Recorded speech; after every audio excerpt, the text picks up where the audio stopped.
Hello दोस्तों, नमस्कार, आदाब, सत श्री अकाल। आज आप लोग के लिए एक नया केस लेकर के आया हूँ। यह जो केस जो देख रहे हैं, ये ट्रॉमेटिक हर्निया का केस है। इस पशु को जो आप देख रहे हैं, यह जो केस है ये ट्रॉमेटिक हर्निया केस है। यह जो भैंस जो आप देख रहे हैं, ये जब 9 महीने की यह पशु गाभिन थी, तभी इसे सड़क पर किसी बड़े गाड़ी ने इसे धक्का मार दिया, जिसके कारण यहाँ पर चोट लगने की वजह से यह पशु का जो है जो आँत जो होते हैं उसके जो पर्दे हैं वो रैप्चर कर गया और धीरे धीरे ये हर्निया का रूप ले लिया। ये राइट साइड का है। अगर यहीं लेफ़्ट साइड में होता तो वो पर रूमेन होता, लेकिन राइट साइड में जो होता है वो आंतें होती है, जिसके कारण है कि ये जो है आंत का हर्निया है। इसको दबाने पर आप जैसे ही आप पंच करते हैं वो अंदर चला जाता है और फिर जैसे ही आप छोड़ते हैं वो फिर जहाँ है वहाँ पोजीशन पर आ जाता है। जिस तरह आप वीडियो में देख रहे हैं कि ये जैसे ही पंच करके अंदर करते हैं वो अंदर चला जाता है और फिर बाहर वही पोजीशन पर आ जाता है। चोट लगने के कारण ये इसका जो है वो जख्म आप देख रहे हैं। इसका से बड़ी परेशानी ये हुआ आपकी, उस समय पशु खड़ा होकर के चलने में उस तरह की परेशानी नहीं हो रही थी, लेकिन जब यह पशु का बच्चा देने के बाद पाचुरेशन के बाद 2 दिन के बाद यह पशु खड़ा होने में असमर्थ है और कोशिश करने के बाद भी यह पशु खड़ा नहीं हो पा रहा है, क्योंकि हर्निया की वजह से यह पशु को खड़ा होने में काफ़ी परेशानी होने लगा और पाचुरेशन के बाद जो है वो हर्निया और तेज़ी से बढ़ गया। ये इसे ड्रिप लगाया जा रहा है और ड्रिप इसीलिए लगाया जा रहा है क्योंकि इसका इलाज किया जा रहा है कि डॉनर को सिंड्रोम, कहीं पाचुरेशन के बाद मिल्क फीवर तो नहीं है, जिसके कारण यह पशु खड़ा नहीं हुआ। यह पाचुरेशन के 2 दिन के बाद जो है पशु खड़ा होने में असमर्थ हो गया और खड़ा होने की कोशिश भी करती है तो आगे से खड़ा होती है, लेकिन पीछे से खड़ा नहीं हो पा रही है।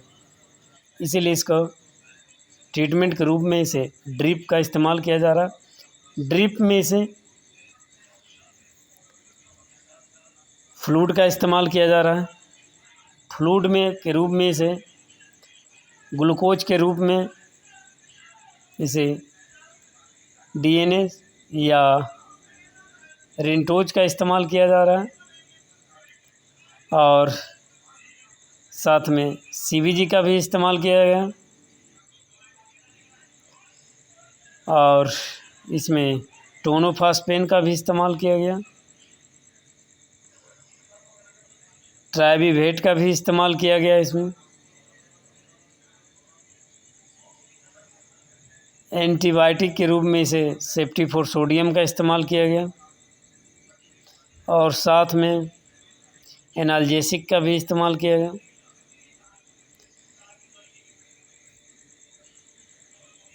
इसमें ट्राइबीवेट का भी इस्तेमाल किया गया और ये देखिए पशु जो है आगे से खड़ा होने की कोशिश कर रही है और पीछे से ज़रा सा भी खड़ा नहीं हो पा रही है।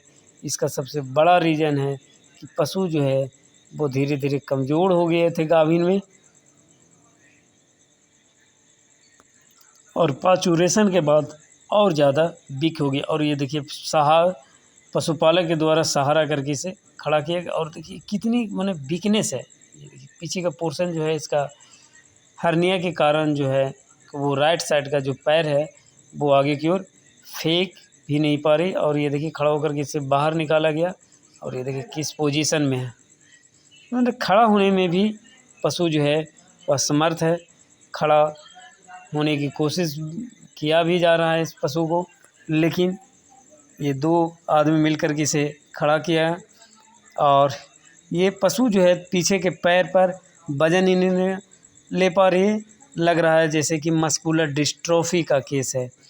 लेकिन ये हर्निया, ट्रॉमेटिक हर्निया के कारण, ये देखिए ये ट्रॉमेटिक हर्निया जो है वो पोजीशन जो बैठी हुई थी, अब ये स्टैंडिंग पोजीशन में आपको दिखा रहे हैं।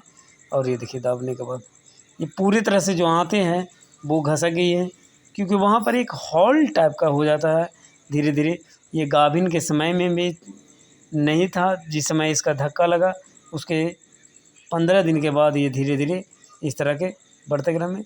इसमें अगर आप नीडल मार के चेक करते हैं तो उसमें केवल फ्लूइड आता है या जेस्टा उसमें जी आता है। तो ये एक्सीडेंटल के बाद अक्सर जो है पशुओं में ये देखने को मिलता है, जैसे ट्रॉमेटिक हर्निया कहते हैं।